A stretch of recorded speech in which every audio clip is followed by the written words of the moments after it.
Should kidney patients use potassium binders to manage intake? Imagine trying to keep a delicate balance in your body where too much or too little of a mineral can cause serious problems. For people with kidney issues, managing potassium levels is a key part of staying healthy. Potassium is vital for muscle and nerve function, especially for the heart. But when the kidneys are not working well, they can't remove excess potassium effectively, leading to high blood potassium levels, known as hyperkalemia.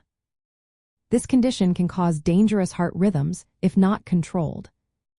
Potassium binders are medications designed to help lower high potassium levels.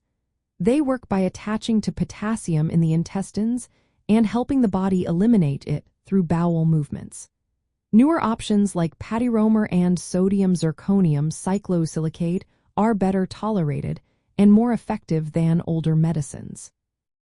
These drugs are especially helpful for patients who need to stay on medications that protect the heart and kidneys but can raise potassium levels, like certain blood pressure medicines. However, potassium binders mainly act in the large intestine and may not prevent sudden spikes in blood potassium after eating foods high in potassium. This means that even if someone is taking these medicines, they still need to be careful with their diet.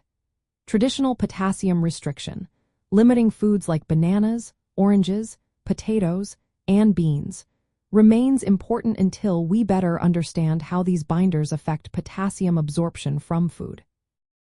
Recent studies suggest that eating potassium-rich foods might not always cause dangerous increases in blood potassium levels. In fact, many fruits, vegetables, and whole grains are good for overall health and may not need to be avoided entirely. Overly strict restrictions could even harm kidney health by limiting essential nutrients. That's why working with a healthcare team, including a dietitian, is crucial.